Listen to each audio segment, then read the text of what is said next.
विजगीषतो आयुधास्मद्रुमैर्दोभिः क्रव्यार्थेष्केनयोरिव। उसके बाद में 17 को भगवान आते हैं, बुलाते हैं और कहते हैं कि यह मणि आपकी है और इस तरह से यह मणि हमको मिली।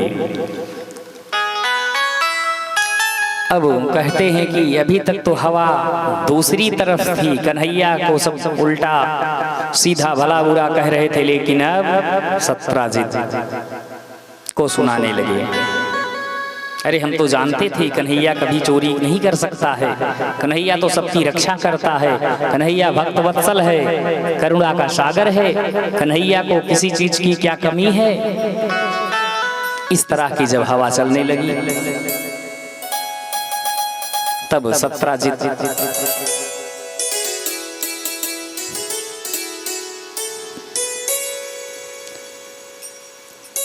ने सत्यभामा से कहा कि हे कन्हैया विवाह कर लो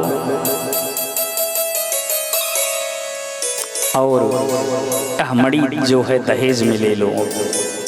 कन्हैया ने कहा विवाह तो जरूर करूंगा, लेकिन कि मणि अब मैं नहीं रखूंगा, नहीं तो लोग कहेंगे कि कन्हैया ने उस तरह से नहीं तो इस तरह से मणि को ग्रहण कर लिया, प्राप्त कर लिया। इस शर्त के साथ विवाह संपन्न हुआ।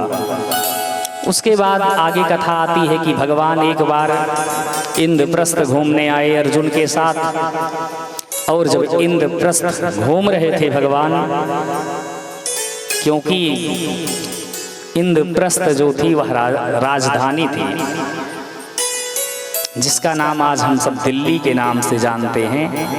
दिल्ली भी आज भी राजधानी है। वहाँ पर भगवान जब घूमने आते हैं और वहाँ पर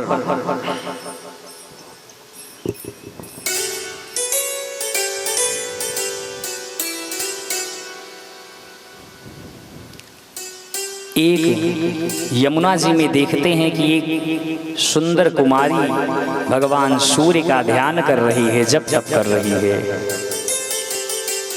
पूछते हैं कि हे देवी आप कौन हो? सुखदेव जी कहते हैं अहम देवस्य सवितुर्दुहिता पतिम इच्छति विष्णु वरेण्यं वरदं तपः परम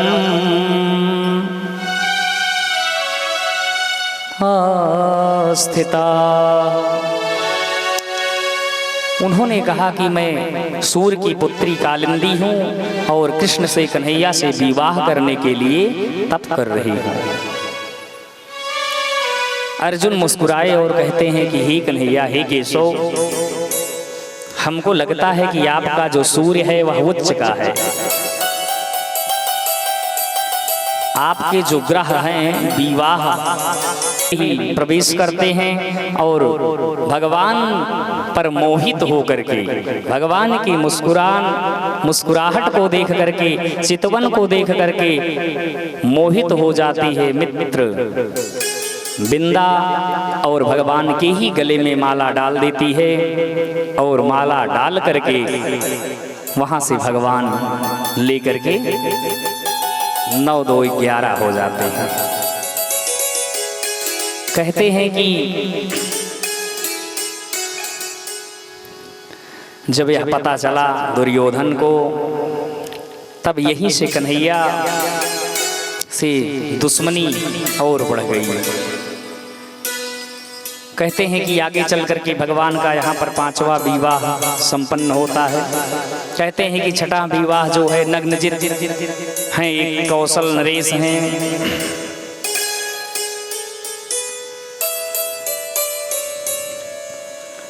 कहते हैं कि उन्होंने प्रतिज्ञा किया था कि जो भी 7 बैल हैं इनके पास और एक साथ सबको नाथ देगा, उसी से मैं अपनी पुत्री का विवाह करूंगा।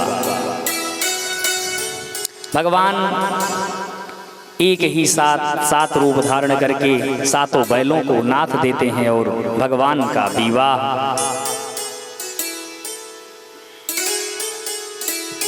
सत्या कुमारी से होता है। उसके बाद आगे चल करके श्रुति कीर्ति हैं, वो भगवान को अपना बेटा बनाना चाहती हैं और उनके पास भी एक बेटी है जिनका नाम भद्रा है, और उन्होंने अपनी पुत्री का विवाह करके दामाद को ही पुत्र रूप में वर्ण किया। आगे चल करके भगवान का लक्ष्मणा नाम की कन्या से विवाह होता है। भगवान पानी में घूमती हुई मछली को देख करके उसका भेदन करते हैं, उससे भगवान का 8वां विवाह संपन्न हो जाता है। इस प्रकार से भगवान के जब 8 विवाह संपन्न हो गए, नारद जी देवता सोचने लगे कि ऐसे कब तक चलेगा, एक एक विवाह कब तक कन्हैया करेंगे। अरे कोई ऐसी व्यवस्था बनाई जाए जिससे कि एक ही साथ विवाह संपन्न हो, आगे की लीला का संभ्रमण हो और भगवान अपने धाम को आए। अब बहुत दिन हो गया,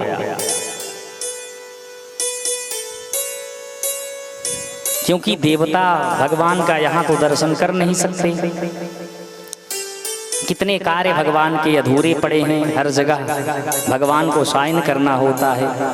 कल आपने सुना था ना कि भगवान का हेड ऑफ डिपार्टमेंट जो है, भगवान का जो ऑफिस है वैकुंठ धाम, वहाँ पर देवी देवता सभी हाजिरी लगाते रहते हैं, आते जाते रहते हैं। कहते हैं कि एक भौमासुर नाम का राक्षस है और वह जबरदस्ती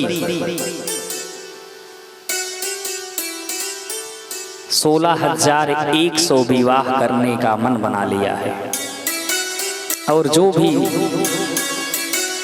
सुंदर लड़की दिखती थी उसका हरण करके, क्योंकि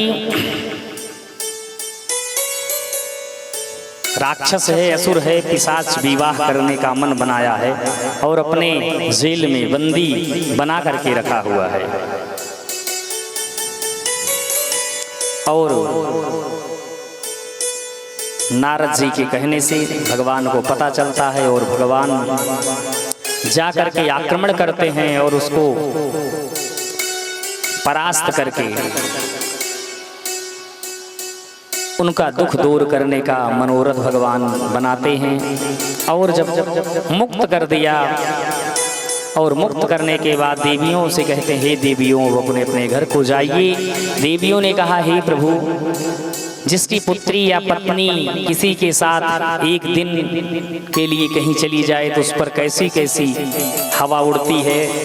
अब मुझे यह संसार, यह समाज स्वीकार करने वाला नहीं है। आप ही हम पर कृपा करिए, आप जगत के पति हैं, आप गोपियों पर कृपा किया है, आपने अपने भक्तों के दुख को दूर किया है। अब हम सब कहीं नहीं जाने वाली हैं, आपको ही अपना पति परमेश्वर के स्वरूप में प्राप्त करना चाहती हैं। इस प्रकार से भगवान का 16,100 विवाह संपन्न हुआ। बोली भक्त भगवान की जय हो, कृष्ण कन्हैया लाल की जय हो। जय जय श्री राधे, जय जय श्री राधे।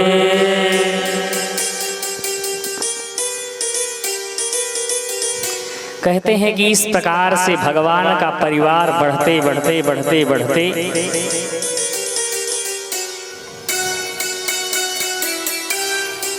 56 करोड़ हो गया। कितना हो गया?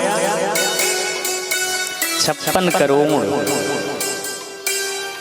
सोचो, इतना बड़ा परिवार है भगवान का, और भगवान निरंतर प्रसन्न रहते हैं, मुस्कुराते रहते हैं। क्या करते हैं हमारे प्रभु?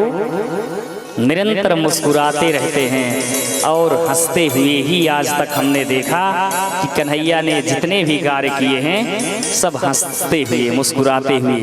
आइए उसी मुस्कान का दर्शन हम सब करते हैं। एक छोटा सा भगवान का कीर्तन करते हैं, संकीर्तन करते हैं और भगवान से हम सब सीखते हैं कि हे प्रभु ऐसी ही मुस्कान हमारे भी जीवन में भर दो, ऐसी ही कृपा हमारे जीवन में कर दो कि हमें कितनी बड़ी से भी बड़ी परेशानी आ जाए, मुस्कुराते हुए ही हम सब अपने जीवन का निर्वहन करें बहुत ही प्यार के साथ। कैसे? दोनों हाथों को उठा करके मीठी मीठी तालियों का स्वागत करते हुए इस भजन को हम सब गुनगुनाएंगे, गाएंगे और अपने कन्हैया से यही प्रार्थना करेंगे कि हे प्रभु जो सारी आपत्ति और विपत्ति हमारे जीवन में है, आपके जीवन में है, उसे कन्हैया अपनी मधुर बंसी की ध्वन से दूर करें और हम पर और आप पर कृपा करें। बहुत प्यारा भजन है कि तेरी मंद मंद मुस्कनिया पे, बोलिए ना आगे, आप लोग तो बोलते भी नहीं हैं। अरे कुछ तो साथ दिया करो। कि तेरी मंद मंद मुस्कनिया पे बलिहार सांवरे, बलिहार सांवरे, तेरी मंद मंद मुस्कनिया पे, तेरी मंद मंद मुस्कनिया पे बलिहार सांवरे, बलिहार सांवरे, तेरी मंद मंद मुस्कनिया पे, तेरी मंद मंद मुस्कनिया पे बलिहार सांवरे, बलिहार सांवरे, तेरी मंद मंद मुस्कनिया पे, तेरी मंद मंद मुस्कनिया पे बलिहार सांवरे, बलिहार सांवरे।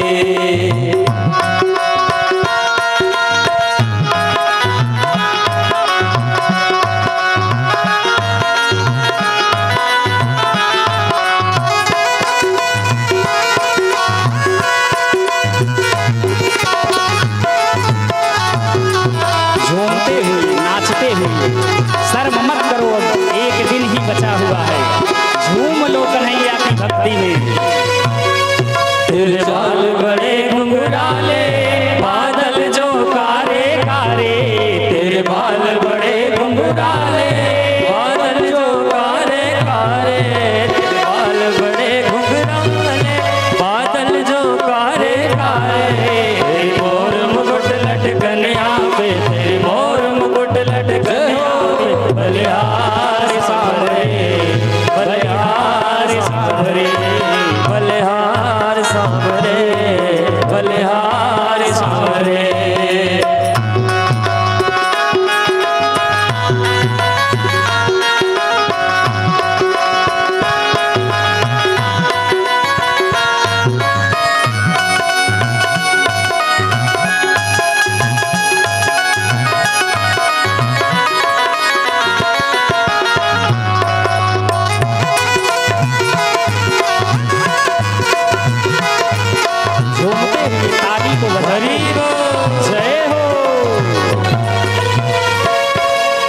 तेरी चाल अजब मतवाली लगती है प्यारी प्यारी, तेरी चाल अजब मतवाली लगती है प्यारी प्यारी, तेरी चाल अजब मतवाली लगती है प्यारी प्यारी, तेरे बाल के झनकार पे, तेरे बाल के झनकरिया पे बलिहार सांवरे, बलिहार सांवरे, तेरे मंद मंद मुस्कनिया पे, तेरे मंद मंद मुस्कनिया पे बलिहार सांवरे, बलिहार सांवरे।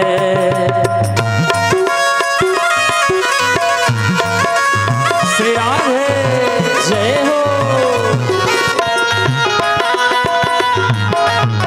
जय हो।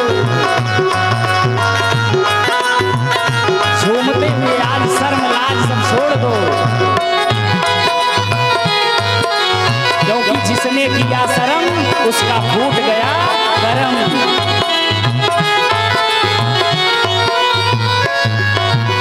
तेरे संग में राधा प्यारी लगती है न्यारी न्यारी। तेरे संग में राधा प्यारी लगती है सबसे न्यारी। तेरे संग में राधा प्यारी लगती है सबसे न्यारी। इस युगल छवि पे जाओ, इस युगल छवि पे जाओ, बलिहार सांवरे बलिहार सांवरे बलिहार सांवरे बलिहार सांवरे। तेरी मंद मंद मुस्कनिया पे, तेरी मंद मंद मुस्कनिया पे बलिहार सांवरे बलिहार सांवरे। तेरी मंद मंद मुस्कनिया पे, तेरी मंद मंद मुस्कनिया पे बलिहार सांवरे बलिहार सांवरे बलिहार सांवरे बलिहार सांवरे।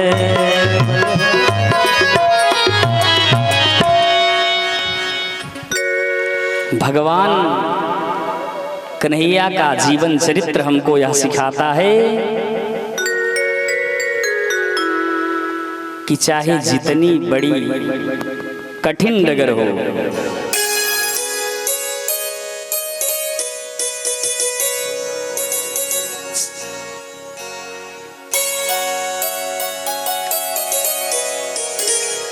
चाहे जिस प्रकार का दुख हो जीवन में, डगर है मुश्किल कठिन सफर है, मगर मुसाफिर जगह नहीं है। डगर है मुश्किल कठिन सफर है, मगर मुसाफिर जगह नहीं है। डगर है मुश्किल कठिन सफर है, मगर मुसाफिर जगह नहीं है। जो सोएगा बस वही खोएगा, जो सोएगा बस वही खोएगा, जो सोएगा बस वही खोएगा। ये बात उसको पता नहीं है। डगर है मुश्किल मगर मुसाफिर जगह नहीं है। सफर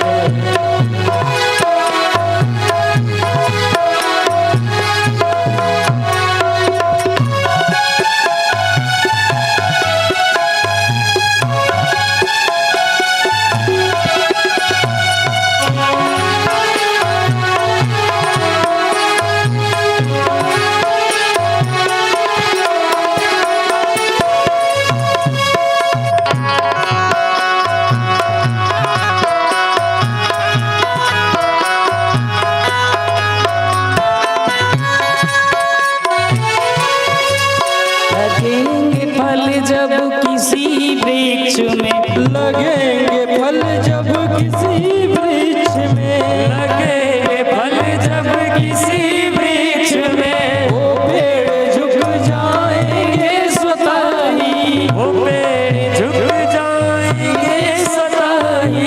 अकड़ तने की बता रही है, अकड़ तने की बता रही है। अभी फल इसमें लगा नहीं है। कठिन सफर है, डगर है मुश्किल, मुसाफिर जगह नहीं है। कठिन सफर डगर है मुश्किल, अभी मुसाफिर जगह नहीं है।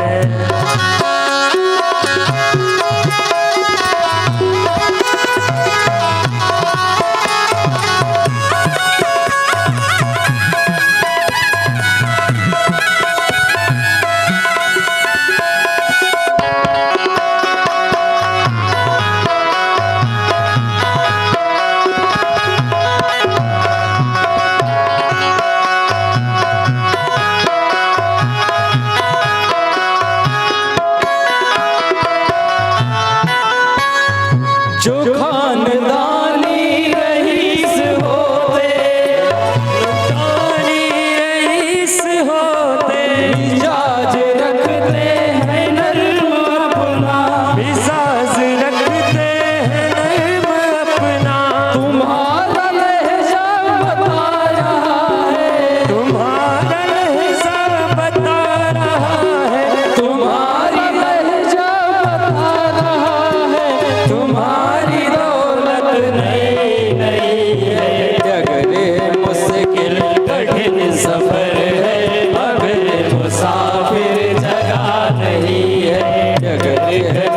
मुश्किल कठिन सफर है, मगर मुसाफिर जगह नहीं है। जो सोएगा बस वही खोएगा, जो सोएगा बस वही खोएगा, जो सोएगा बस वही खोएगा, ये बात उसको पता नहीं है।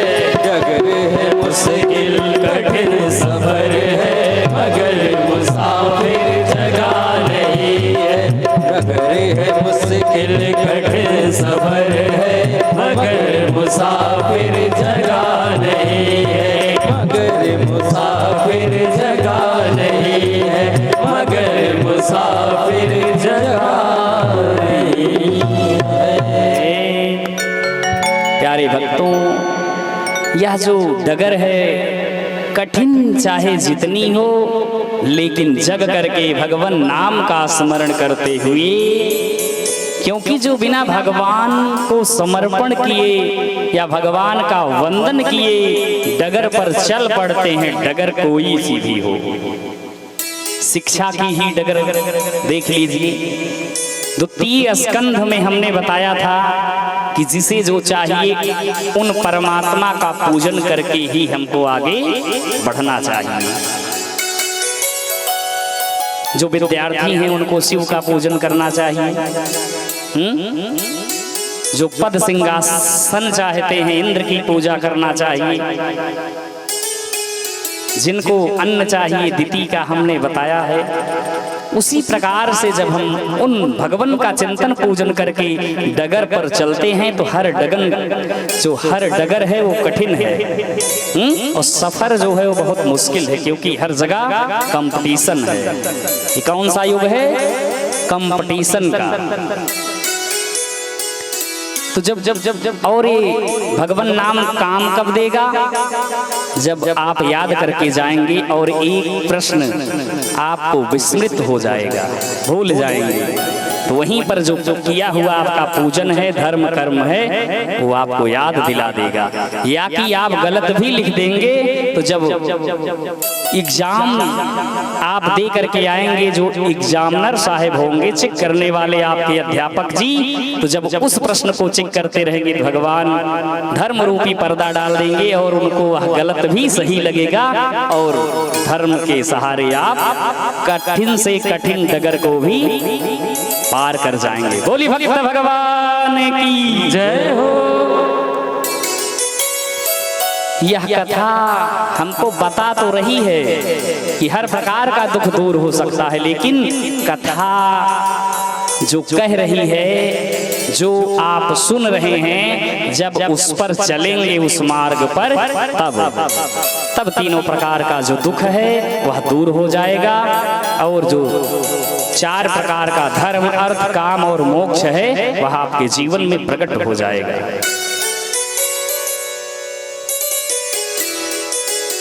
क्योंकि बिनु सत्संग विवेक न होई, बिनु हरि कृपा सुलभ नहीं सोई। स्कूल जाने से आपको जानकारी हो सकती है, लेकिन विवेक नहीं हो सकता है। और जब विवेक नहीं होगा तो आप अपनी जानकारी को सही जगह पर नहीं लगा पाएंगे, उसका प्रयोग उपयोग नहीं कर पाएंगे। लगाना कहीं होगा और लगा कहीं देंगे।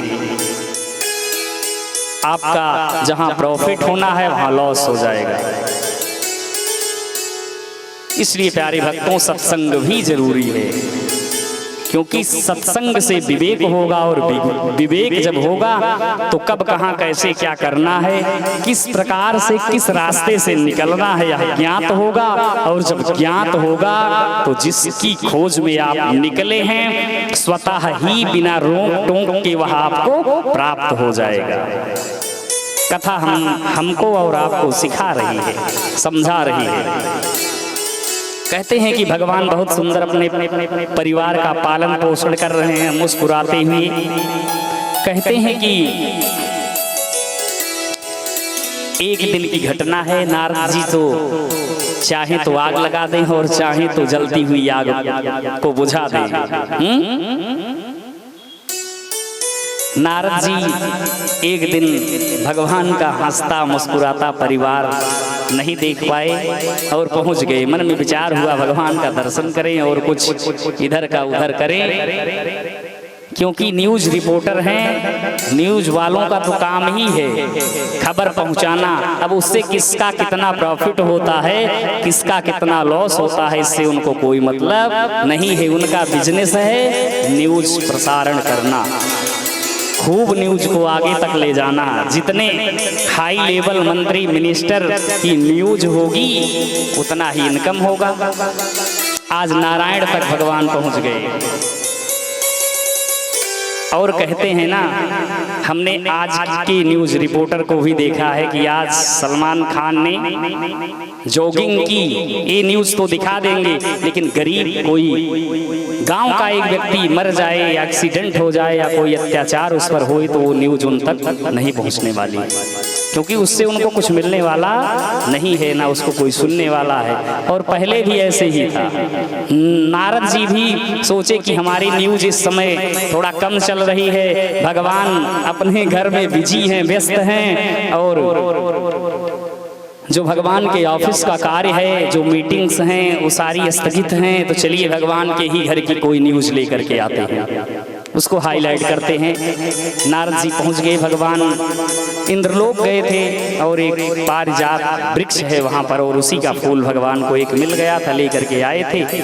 और माता रुक्मिणी के महल में ही भगवान पहले प्रवेश किए और प्रवेश करते हैं और उस फूल को माता के केसों से लगा देते हैं। और नारद जी जब पहुँचते हैं और देखते हैं, प्रणाम प्रभुवर, श्री हरि मया प्रणम्यते, हे भगवान आपको दंडवत प्रणाम, साष्टांग प्रणाम, मेरा प्रणाम स्वीकार कीजिए। क्योंकि देववाणी है ना, मया प्रणम्यते संस्कृत। तो नारद जी ने कहा, हे श्री हरि मया प्रणम्यते, मैं आपको प्रणाम करता हूँ।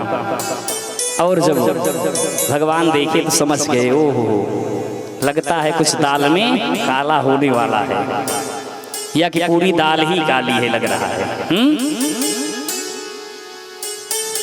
यहाँ देखिए प्रणाम किए, बोले ठीक है प्रभु चल रहे हैं।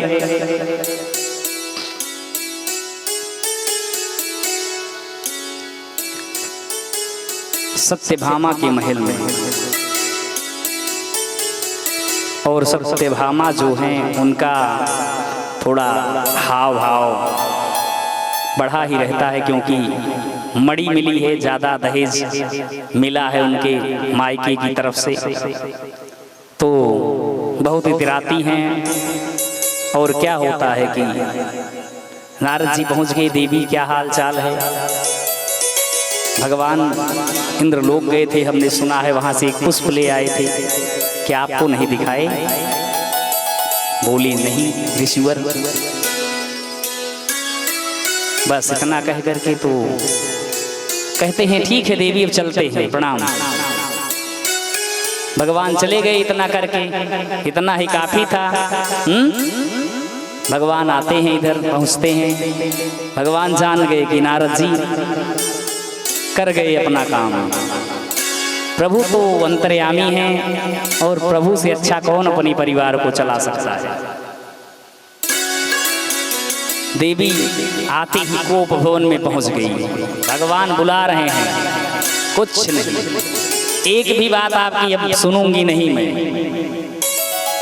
जान रही हूं क्या चल रहा है आजकल, तभी तो मैं कहूं। इस प्रकार से भगवान, अरे देवी सुनो तो पहले, कुछ नहीं सुनना, बिल्कुल शांत रहो। भगवान ने कहा, अरे देवी पहले सुनो तो। भगवान तो मायापति हैं, जब बाहर निकलती हैं कहती हैं बात, भगवान कहते हैं कि बात तो बताइए। कहती हैं आप इंद्रलोक गए थे ना, सब हमें पता है, वहाँ से आप पुष्प भी ले आए थे, यह भी हमें पता है, लेकिन हमें आप दिखाना तक अच्छा नहीं समझे, हमको दिखाने तक की आप नहीं सोचे? अरे बोले देवी आपको इसलिए नहीं दिखाया कि मैं पहले से ही प्लान करके आया हूँ कि हम और आप इंद्रलोक चलेंगे और पारिजात का वृक्ष ही ले आकर के आपके लिए। हम सोच रहे थे कि अचानक से आपको सरप्राइज दूंगा, लेकिन कि आप पहले भी सरप्राइज चलता था, जैसे हम और आप कभी कभी सोचते हैं ना अचानक से कुछ गिफ्ट करने के लिए। भगवान ने भी बात को बना लिया।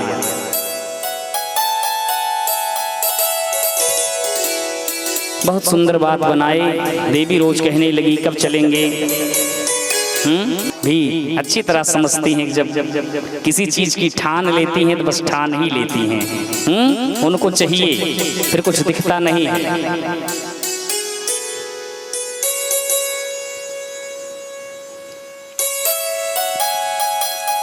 भगवान गरुड़ जी को बुलाए और गरुड़ पर बैठ करके इंद्रलोक पहुंच गए।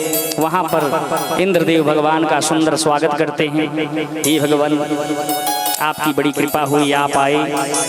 सब इंद्रलोक दिखाते हैं, जो सारी व्यवस्थाएं हैं वहां पर भगवान का स्वागत समारोह बढ़िया सुंदर तरीके से होता है। इंद्रदेव कहते हैं हे भगवान आप आए ही हैं, एक बार तो हमने आपका अपमान कर ही दिया है, फिर भी अगर आप हमारे द्वार पर आए हैं तो आपको हम कुछ देना चाहते हैं। तो भगवान ने कहा कि ठीक है, हमको तो कुछ चाहिए नहीं, लेकिन हमारी ये जो देवी हैं, ये आपके स्वर्ग का जो वृक्ष है यही बहुत सुंदर इनको लग रहा है। अगर आप देना ही चाहते हैं तो देवी को सप्रेम भेंट कर दीजिए। तो इंद्रदेव पहले तो बोले कि हाँ ठीक है प्रभु, आपका ही तो दिया हुआ सब कुछ है, लेकिन इंद्राणी की तरफ जब देखे तो उनका जो नेत्र है तिरछा हुआ, थोड़ा भ्रिकुटी टेढ़ी हुई, तो इंद्र समझ गए कि गड़बड़ है। इंद्र जी ने कहा कि हे प्रभु, चाहे आप इंद्रासन ले लीजिए, चाहे इंद्रलोक ले लीजिए, चाहे आप कहें तो हम भी आपके द्वार पर चल करके दास बन जाएं, लेकिन कि आप पारिजात तक वृक्ष मत लीजिए। भगवान ने कहा अरे ऐसे कैसे, एक बार आप कहते हैं कि ले जाइए और अपमान कर रहे हैं, आप हमें जानते नहीं है लगता है। इंद्र ने कहा कि कुछ भी हो प्रभु, अब गृह स्वामिनी का आदेश है, अब हम ऐसे आपको नहीं दे सकते हैं। भगवान से घोर युद्ध होता है। भगवान इंद्र को परास्त करके उस पारिजातक वृक्ष को ले आते हैं और ला करके सीधा आंगन में लगा देते हैं। इस तरह से भगवान अपने परिवार का निर्वहन कर रहे हैं। बहुत सुंदर।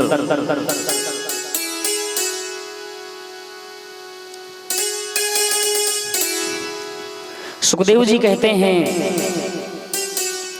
कि यह कथा हमको सिखाती है कि जिस तरह से जैसे भी जहां भी रहिए, जिस देश में जिस वेश में जिस हाल में रहो, सिर्फ राधे रमण राधे रमण करो। छोटा सा कीर्तन हो जाए कि चलें आगे, हो जाए, हमारे भैया जी कह रहे हैं। चलिए झूमते हुए कीर्तन करिए, क्योंकि कीर्तन के बिना कथा अधूरी है, और कथा के बिना कीर्तन अधूरा है। और कथा कीर्तन भक्त और भगवंत का जब मेल होता है, संगीत का साथ होता है, तो कीर्तन में चार चांद लग जाता है। आइए हम सब सुंदर भगवान का कीर्तन करते हैं, फिर जैसी कृपा होगी आगे हम सब बढ़ेंगे। मेरो राधा रमण गिरधारे, गिरधारे श्याम वनवारे। मेरो राधा रमण गिरधारे, गिरधारे श्याम वनवारे।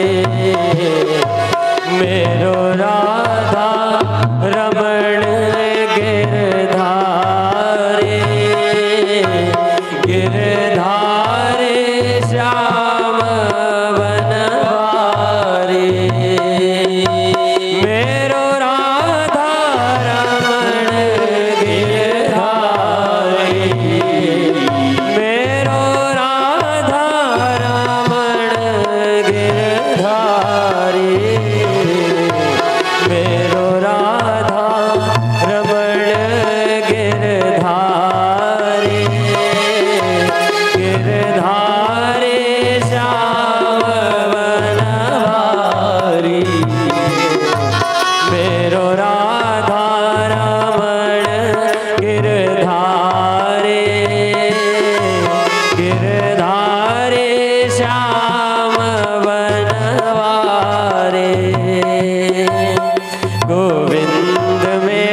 मेरो राधा रमण गिरधारे, गिरधारे श्याम बनवारे।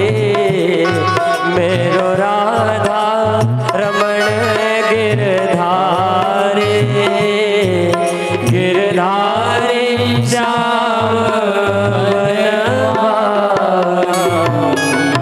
से सारे कठिन से कठिन मार्ग को भी सुगम बना लें, सरल बना लें। सुखदेव जी ने कहा, हे राजन, एक दिन भगवान अपने परिवार के साथ भ्रमण करने के लिए निकलते हैं और वहां पर उनके परिवार के ग्वाल बाल खेल रहे हैं। खेलते हुए एक बाग में देखते हैं एक कुएं में एक गिरगिट पड़ा हुआ है और गिरगिट को देख करके बच्चे जब जोर से चिल्लाते हैं तब भगवान जा करके देखते हैं। भगवान कन्हैया करुणा के सागर हैं, शरणागत की रक्षा करते हैं और जब शरणागत की रक्षा करते हैं तो गिरगिट ने कहा, हे गोविंद हमारी रक्षा करो। भगवान गोविंद ने गिरगिट को बाहर निकाला और पूछते हैं कि आप कौन हैं। तब गिरगिट ने बताया कि हे भगवान, सुखदेव जी कहते हैं कि नृगो नाम नरेन्द्रोऽहम् इक्ष्वाकुतनयः प्रभो दानिष्वाख्यायमानेषु यदि ते कर्णमास्पृशम्। उन्होंने कहा कि मैं राजा नृग हूँ और ब्राह्मण के श्राप से यह मेरी अवस्था हुई है। कहते हैं कि आप हमारा नाम नहीं सुने हैं, दानियों में मैं महादानी हूँ। हमने इतना दान किया है, जप तप किया है, यज्ञ किए हैं। तब भगवान कहते हैं कि जब आप इतनी यज्ञ, इतना दान, इतना जप तप किए तो आपका पतन ये कैसे हो गया? कहीं न कहीं जरूर आपने कोई न कोई तो पाप किया होगा। आप सच सच बताइए, कौन सा अपराध आपने कर दिया? यावत्याः शिकता भूमेर्य आवत्यो दिवितारकाः यावत्यो वर्षधारास्य तावतीर्ददास्मगाः।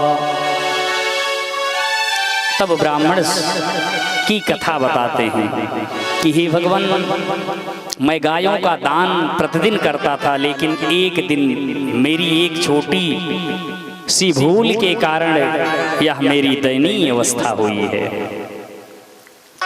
कहते हैं कि एक दिन हमने एक ब्राह्मण को गाय दान में दिया और गलती से वह गाय छूट करके हमारे गौशाले में आ गई और हमने उसको फिर से दूसरे दिन एक दूसरे ब्राह्मण को दान में गाय को जब दिया तो जो पहले दिन ब्राह्मण को हमने गाय दान किया था वो ब्राह्मण देवता ढूंढते ढूंढते आ रहे थे और रास्ते में उन्होंने देखा कि वही गाय एक ब्राह्मण देवता लेकर के जा रहे हैं। दोनों में विवाद हो गया और जब दोनों लोग हमारे यहाँ आते हैं तब ब्राह्मण देवता कहते हैं कि हे राजा, हे राजन, हे महाराजन, आपने यह गाय हमको दिया है। दूसरे ब्राह्मण देवता कहते हैं कि यह गाय हमको आपने दिया है। इसी विवाद में दोनों ब्राह्मण रुष्ट हो जाते हैं इस हमारी भूल के कारण, और एक भी ब्राह्मण देवता उस गाय को नहीं ले जाते हैं। हम बार बार कहते हैं प्रभु इसके बदले आप हजारों गाय ले लीजिए, लेकिन ब्राह्मण देवता बोले नहीं। कहते हैं कि उसी का परिणाम है आज यह हमारी स्थिति हुई है।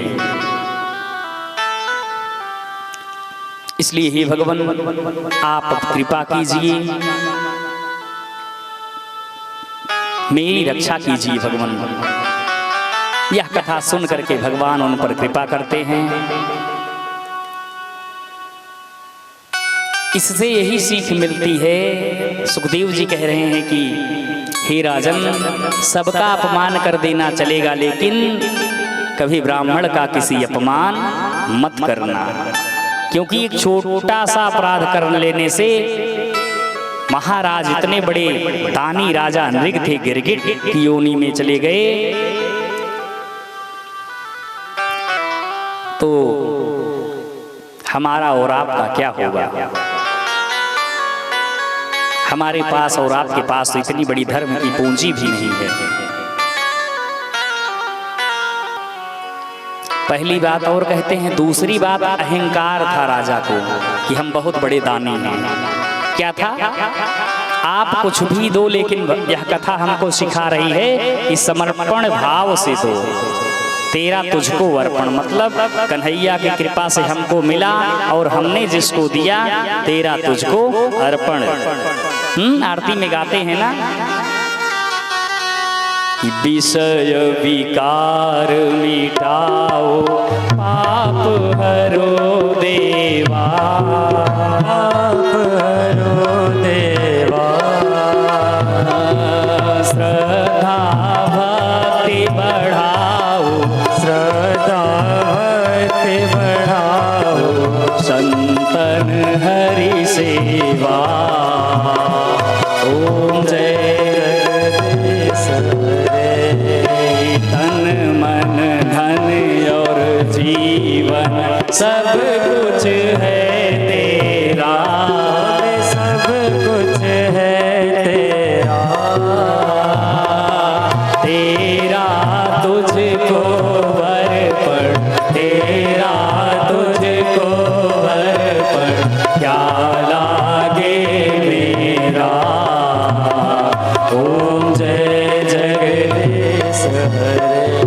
प्यारे भक्तों, गाते तो हैं यहाँ, लेकिन कहाँ तक हम लोग इसको फॉलो करते हैं? जो है सो मेरा है, क्या तेरा है? करते तो यहाँ है ना, हमने ये कर दिया, हमने वो कर दिया। अहिम भाव राजा को आज आ गया है। तो यह कथा हमको समझा रही है कि आप कुछ भी करना, लेकिन प्रभु को समर्पित करके ही करना, कि आपने कुछ नहीं किया है, जो कुछ किया है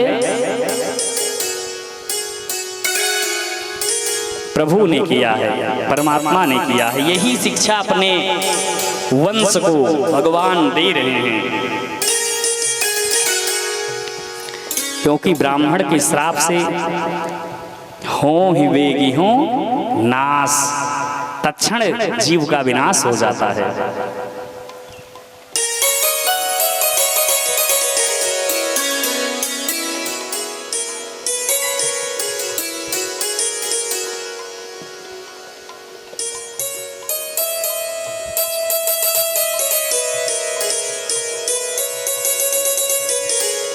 बिल्कुल बिल्कुल।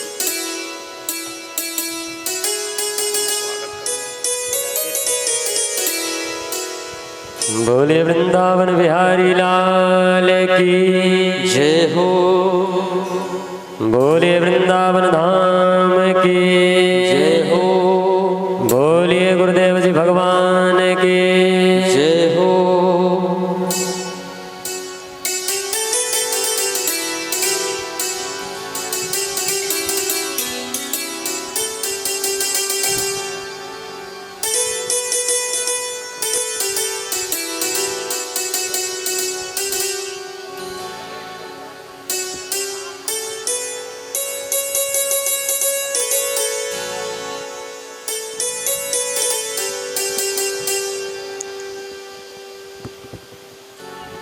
आइए तब तक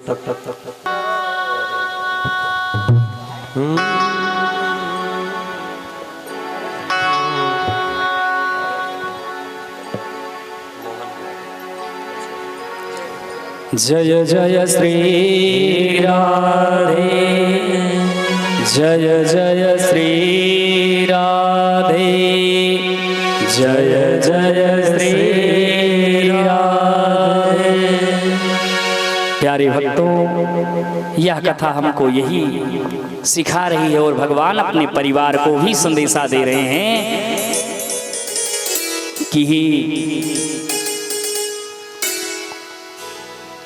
अपने पूरे परिवार को, अपने बच्चों को यही संस्कार दे रहे हैं, शिक्षा दे रहे हैं कि कभी ब्राह्मण से बैर, किसी भक्त से, किसी संत से बैर मत करना, और जो कुछ भी करना आप वह अहम भाव से मत करना। जो किया प्रभु ने किया, प्रभु की इच्छा से हमने किया।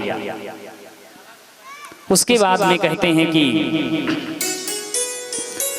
सुखदेव स्वामी कहते हैं, हे राजन, जो भी मनुष्य इस प्रकार से भगवान को समर्पित करके, क्योंकि दो पक्ष होते हैं, शुक्ल पक्ष, कृष्ण पक्ष, लेकिन पहले कृष्ण पक्ष ही आता है। क्यों? कृष्ण ही सर्वोपरि हैं, सर्व अग्रणीमयी हैं। उसी तरह से जो पहले भगवान के पक्ष को स्वीकार करता है, उसका शुक्ल पक्ष मतलब सुंदर समय आ ही जाता है। लेकिन जो कृष्ण को स्वीकार नहीं करता है, कृष्ण को समर्पित नहीं करता है, उसके जीवन में कभी शुक्ल पक्ष नहीं आता है, उसके जीवन में अंधकार ही रहता है।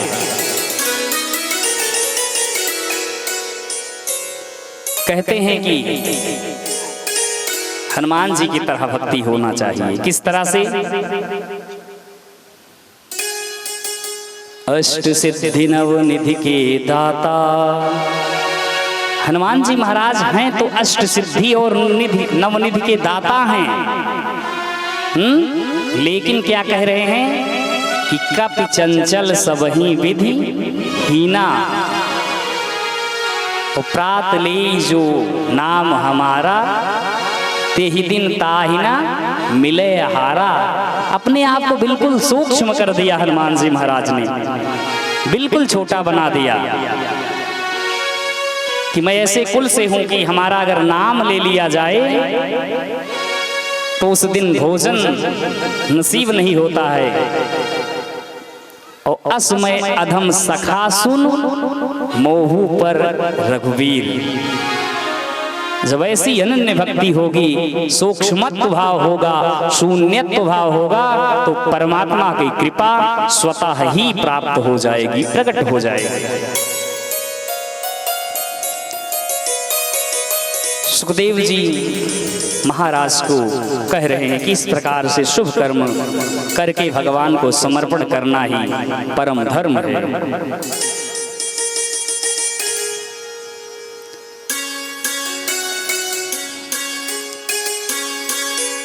प्रेम से बोलिए श्रीमद्भागवत महापुराण की जय हो। बोलिए श्यामले सरकार की जय हो। जय जय श्री राधे। कहते हैं कि समय बीतता गया, आगे एक बार आगे चल करके पांडव ने राजसूय यज्ञ का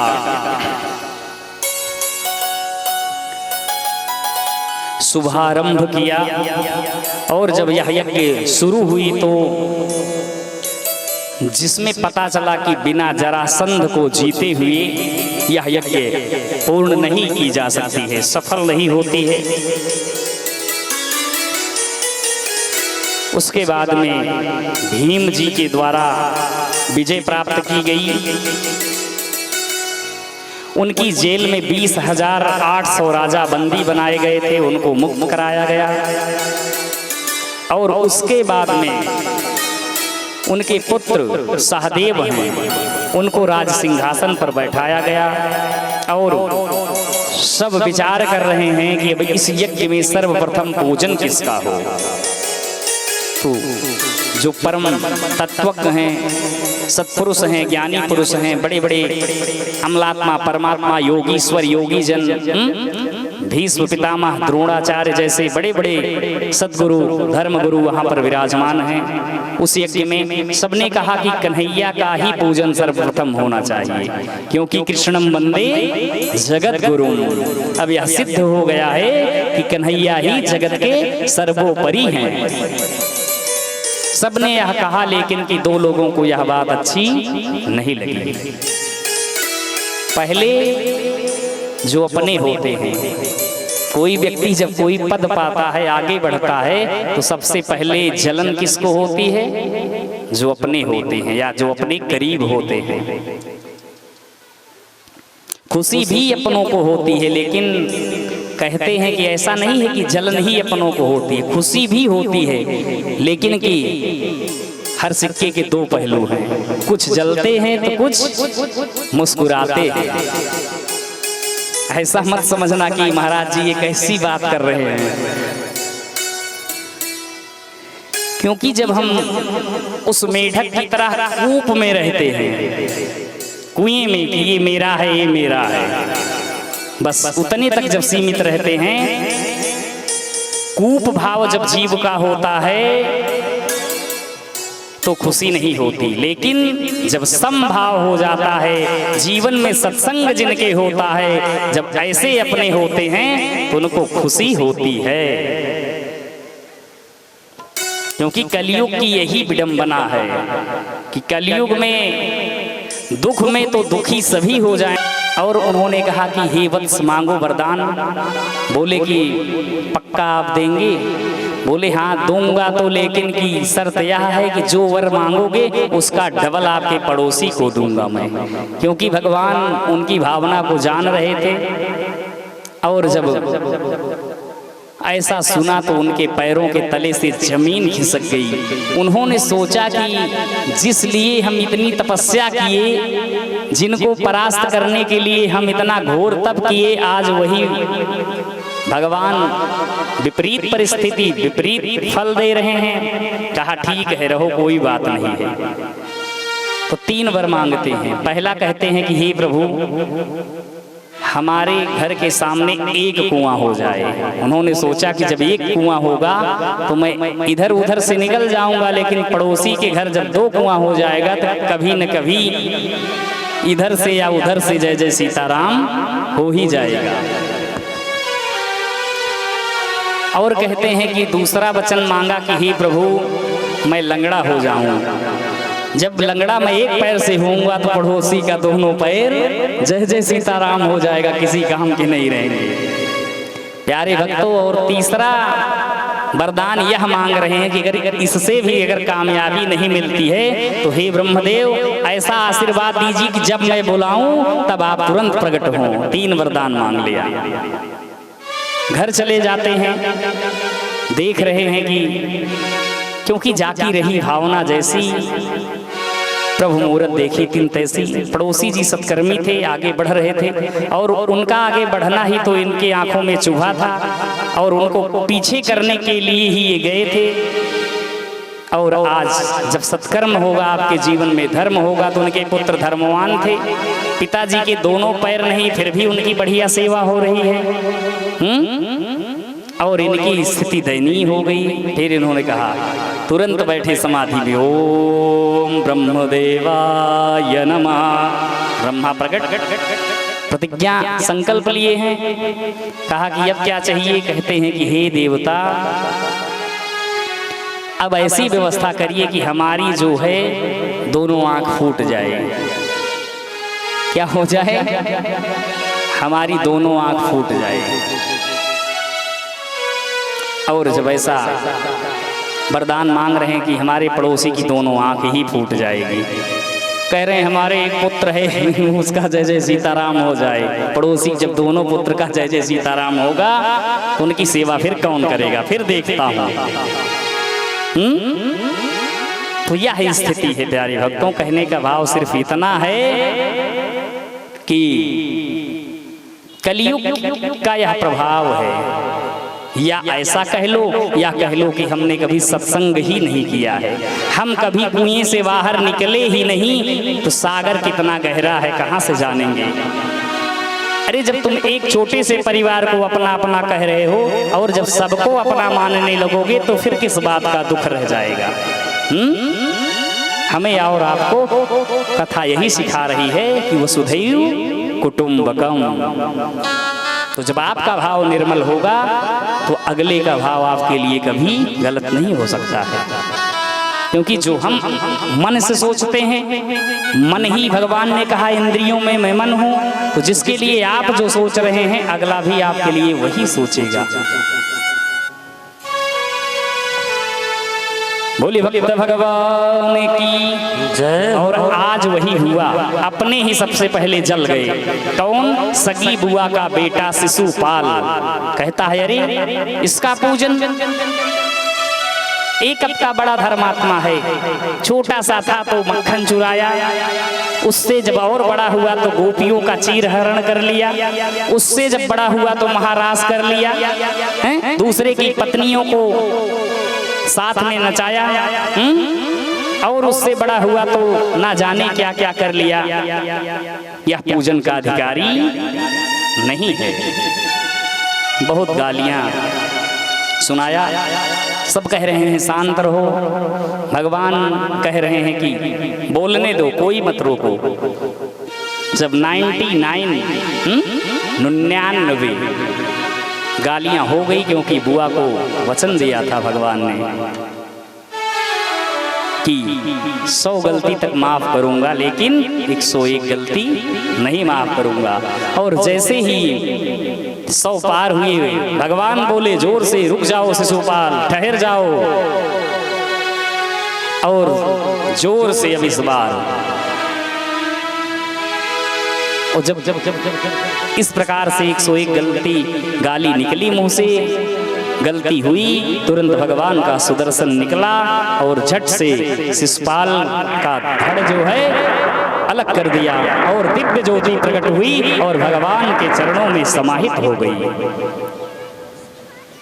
तो फिर यहाँ पर वही सिद्ध होता है कि चाहे भाव से भजो, चाहे कुभाव से भजो, चाहे मित्रता से भजो परमात्मा को, चाहे शत्रु भाव से होना कल्याण ही है। बोली भली भगवान की जय हो।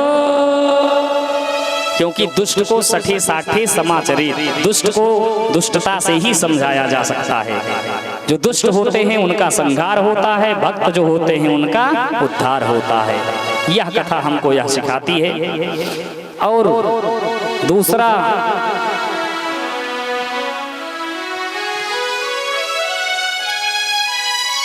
कहते हैं कि युद्ध नहीं करना चाहिए, क्योंकि यह कथा हमको यह भी सिखा रही कि युद्ध में किसी एक पक्ष की हानि नहीं होती है। शत्रुता किसी से करोगे तो एक न एक दिन कुछ न कुछ हानि होना ही निश्चित है। शत्रुता का अंत या अहंकार का अंत बुरा ही होता है। सुखदेव जी कहते हैं, हे राजन, इस प्रकार से भगवान ने पृथ्वी का भार कम किया। आगे चल करके दंत्र वक्र आदि राजाओं का भी संहार किया। कहते हैं कि इसी राजसूय यज्ञ में दुर्योधन को जल में थल दिखाई दिया और थल में जल का आभास